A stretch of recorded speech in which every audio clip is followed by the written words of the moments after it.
ਤੁਸੀਂ ਸੁਣ ਰਹੇ ਹੋ ਪੰਜਾਬੀ ਰੇਡੀਓ USA ਤੇ ਸਿੱਖ ਇਤਿਹਾਸ ਦੇ ਵਿੱਚ ਅੱਜ ਦਾ ਦਿਨ ਅੱਜ 21 ਅਪ੍ਰੈਲ ਹੈ। 21 ਅਪ੍ਰੈਲ 1853 ਪੰਥ ਰਤਨ ਗਿਆਨੀ ਦਿੱਤ ਸਿੰਘ ਦਾ ਜਨਮ 21 ਅਪ੍ਰੈਲ 1853 ਦੇ ਦਿਨ ਕੌਲਗੜ੍ਹ ਰਿਆਸਤ ਪਟਿਆਲਾ ਦੇ ਵਿੱਚ ਹੋਇਆ ਸੀ। ਆਪ ਸਿੱਖ ਕੌਮ ਦੇ ਉਂਗਲਾਂ ਤੇ ਗਿਣੇ ਜਾਣ ਵਾਲੇ ਮਹਾਨ ਵਿਦਵਾਨਾਂ ਦੇ ਵਿੱਚੋਂ ਇੱਕ ਸਨ। ਦਿੱਤ ਸਿੰਘ ਬਚਪਨ ਤੋਂ ਹੀ ਬਹੁਤ ਸਿਆਣੀਆਂ ਗੱਲਾਂ ਕਰਨ ਲੱਗ ਪਿਆ ਸੀ ਅਤੇ ਸਾਰੇ ਉਸ ਦੀ ਸੂਝ ਦੇ ਕਾਇਲ ਸਨ। ਆਪ ਦੇ ਪਿਤਾ ਭਾਈ ਦੀਵਾਨ ਸਿੰਘ ਇੱਕ ਗਰੀਬ ਜੁਲਾਹਾ ਪਰਿਵਾਰ ਦੇ ਵਿੱਚੋਂ ਸਨ, ਪਰ ਆਪ ਦੇ ਮਨ ਦੇ ਵਿੱਚ ਪੁੱਤਰ ਨੂੰ ਪੜ੍ਹਾਈ ਕਰਵਾਉਣ ਦੀ ਬਹੁਤ ਖਾਹਿਸ਼ ਸੀ। ਇਸ ਕਰਕੇ ਉਹਨਾਂ ਨੇ 1862 ਦੇ ਵਿੱਚ 10 ਸਾਲ ਦੇ ਦਿੱਤ ਸਿੰਘ ਨੂੰ ਤਿਉੜ ਜ਼ਿਲ੍ਹਾ ਰੋਪੜ ਦੇ ਗੁਲਾਬਦਾਸੀ ਡੇਰੇ ਤੇ ਭੇਜ ਦਿੱਤਾ। ਇੱਥੇ ਉਸ ਨੇ ਵਿਦਾਂਤ, ਨੀਤੀ ਸ਼ਾਸਤਰ ਅਤੇ ਫਿਲਾਸਫੀ ਦੀਆਂ ਕਈ ਹੋਰ ਕਿਤਾਬਾਂ ਪੜ੍ਹੀਆਂ। ਉਸ ਦੀ ਕਾਬਲੀਅਤ ਨੂੰ ਵੇਖ ਕੇ 16 ਸਾਲ ਦੀ ਉਮਰ ਦੇ ਵਿੱਚ ਉਸ ਨੂੰ ਗੁਲਾਬਦਾਸੀਆਂ ਦੇ ਮੁੱਖ ਡੇਰੇ ਛਟੀਆਂ ਵਾਲਾ ਜ਼ਿਲ੍ਹਾ ਕਸੂਰ ਭੇਜ ਦਿੱਤਾ ਗਿਆ। ਇੱਥੇ ਉਸ ਨੇ ਗੁਰੂ ਗ੍ਰੰਥ ਸਾਹਿਬ ਵੀ ਪੜ੍ਹਿਆ ਅਤੇ ਭਾਈ ਗੁਰਦਾਸ ਅਤੇ ਹੋਰ ਲੇਖਕਾਂ ਦੀਆਂ ਕਿਤਾਬਾਂ ਵੀ ਪੜ੍ਹੀਆਂ। 1875 ਦੇ ਵਿੱਚ 23 ਸਾਲ ਦੀ ਉਮਰ ਦੇ ਵਿੱਚ ਉਸ ਨੇ ਇੱਕ ਗੁਲਾਬਦਾਸੀ ਪ੍ਰਚਾਰਕ ਵਜੋਂ ਸੇਵਾ ਕਰਨੀ ਸ਼ੁਰੂ ਕਰ ਦਿੱਤੀ। ਇਸੇ ਦੌਰਾਨ ਉਸ ਦਾ ਮੇਲ ਭਾਈ ਜਵਾਹਰ ਸਿੰਘ ਕਪੂਰ ਨਾਲ ਹੋਇਆ। ਇਹਨਾਂ ਦਿਨਾਂ ਦੇ ਵਿੱਚ ਆਰੀਆ ਸਮਾਜ ਦੀ ਨੀਂਹ ਰੱਖੀ ਜਾ ਚੁੱਕੀ ਸੀ। 1877 ਦੇ ਵਿੱਚ ਆਰੀਆ ਸਮਾਜ ਦਾ ਦਇਆਨੰਦ ਲਾਹੌਰ ਆਇਆ। ਦਿੱਤ ਸਿੰਘ ਅਤੇ ਜਵਾਹਰ ਸਿੰਘ ਕਪੂਰ ਉਸ ਨੂੰ ਮਿਲਣ ਗਏ। ਇਸ ਮੌਕੇ ਤੇ ਦਿੱਤ ਸਿੰਘ ਨੇ ਦਇਆਨੰਦ ਨਾਲ ਕੁਝ ਨੁਕਤਿਆਂ ਤੇ ਚਰਚਾ ਕੀਤੀ, ਪਰ ਦਇਆਨੰਦ ਇਸ ਚਰਚਾ ਦੇ ਵਿੱਚ ਫੇਲ ਹੋ ਗਿਆ ਅਤੇ ਉਹ ਗਿਆਨੀ ਦਿੱਤ ਸਿੰਘ ਦੀਆਂ ਦਲੀਲਾਂ ਅੱਗੇ ਲਾਜਵਾਬ ਹੋ ਗਿਆ।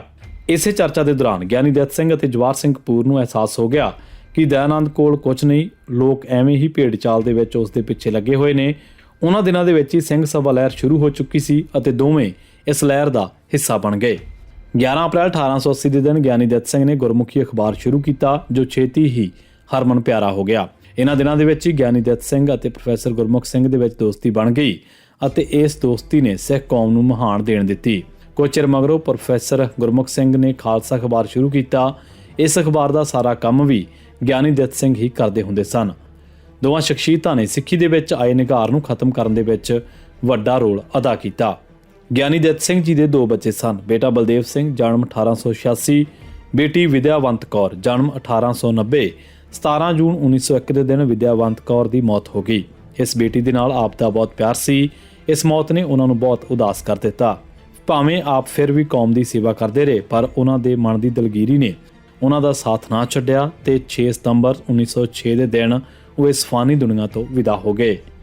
ਗਿਆਨੀ ਦਿੱਤ ਸਿੰਘ ਨੇ ਅਖਬਾਰਾਂ ਵਾਸਤੇ ਬਹੁਤ ਕੀਮਤੀ ਲੇਖ ਅਤੇ ਐਡੀਟੋਰੀਅਲ ਲਿਖੇ, ਪਰ ਉਹਨਾਂ ਦੀਆਂ ਬਹੁਤ ਸਾਰੀਆਂ ਲਿਖਤਾਂ ਕਿਤਾਬੀ ਰੂਪ ਦੇ ਵਿੱਚ ਮਿਲਦੀਆਂ ਨੇ ਤੇ ਇਹਨਾਂ ਦੇ ਵਿੱਚੋਂ ਕਈ ਤਾਂ ਅਜੇ ਵੀ ਅਣਛਪੀਆਂ ਪਈਆਂ ਨੇ।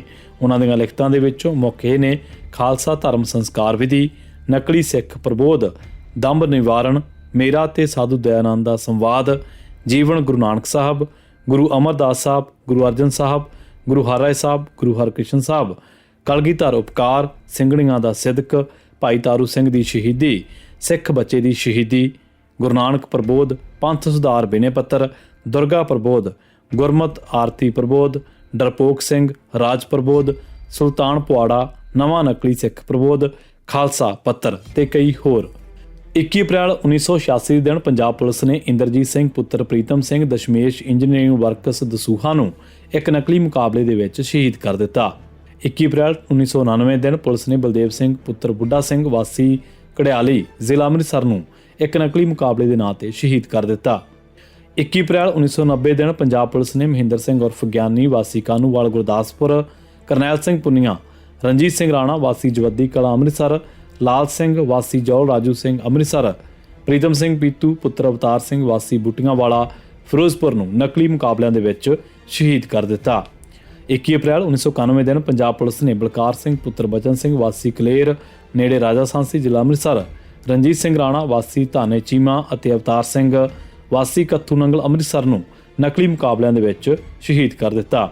21 ਅਪ੍ਰੈਲ 1992 ਦਿਨ ਪੁਲਿਸ ਨੇ ਕਾਰਜ ਸਿੰਘ ਪੱਤਰਕਾਰ, ਖੜਕ ਸਿੰਘ ਕਿੱਲੀ, ਜਗੀਰ ਸਿੰਘ ਉਰਫ ਬਲਬੀਰ ਸਿੰਘ ਕੋਟ ਮੁਗਲਾਂ, ਸੁੱਚਾ ਸਿੰਘ ਪਸਵਾਲ, ਦਲਜੀਤ ਸਿੰਘ ਉਰਫ ਗੋਲਡੀ ਸਿੰਬਲ ਬਟਾਲਾ, ਮਨਵੀਰ ਸਿੰਘ ਉਰਫ ਅਰੂੜ ਸਿੰਘ ਨੰਗਲ, ਮਨਜੀਤ ਸਿੰਘ ਉਰਫ ਬਿੱਲਾ ਅਤੇ ਮਨਜਿੰਦਰ ਸਿੰਘ ਪੁੱਤਰ ਅਜੀਤ ਸਿੰਘ ਵਾਸੀ ਰਟੌਲ ਜ਼ਿਲ੍ਹਾ ਤਰਨਤਾਰਨ ਨਕਲੀ ਮੁਕਾਬਲਿਆਂ ਦੇ ਵਿੱਚ ਸ਼ਹੀਦ ਕਰ ਦਿੱਤੇ ਗਏ। 21 ਅਪ੍ਰੈਲ 1993 ਦਿਨ ਪੁਲਿਸ ਨੇ ਚਮਕੌਰ ਸਿੰਘ ਪੁੱਤਰ ਸੋਹਣ ਸਿੰਘ ਵਾਸੀ ਰੋਡੇ ਨੇੜੇ ਮੋਗਾ ਨੂੰ ਕਤਲ ਕਰ ਦਿੱਤਾ। ਇੱਕ ਖਾੜਕੂ ਆਗੂ ਦੇ ਮੁਤਾਬਕ ਚਮਕੌਰ ਸਿੰਘ ਦਾ ਕਤਲ ਪੁਲਿਸ ਨੇ ਨਹੀਂ ਕੀਤਾ ਸੀ ਅਤੇ ਖਾੜਕੂਆਂ ਦੀ ਆਪਸੀ ਦੁਸ਼ਮਣੀ ਦਾ ਨਤੀਜਾ ਸੀ ਅਤੇ ਉਸ ਦੇ ਕਤਲ ਪਿੱਛੇ ਖਾਲਿਸਤਾਨ ਲਿਬਰੇਸ਼ਨ ਫੋਰਸ ਅਤੇ ਸਿੱਖ ਸਟੂਡੈਂਟ ਫੈਡਰੇਸ਼ਨ ਦਾ ਹੱਥ ਦੱਸਿਆ ਜਾਂਦਾ ਰਿਹਾ। ਇਹ ਸੀ ਸਿੱਖ ਇਤਿਹਾਸ ਦੇ ਵਿੱਚ 21 ਅਪ੍ਰੈਲ ਦਾ ਦਿਨ। ਤੁਸੀਂ ਸੁਣਦੇ ਰਹੋ ਪੰਜਾਬੀ ਰੇਡੀਓ USA।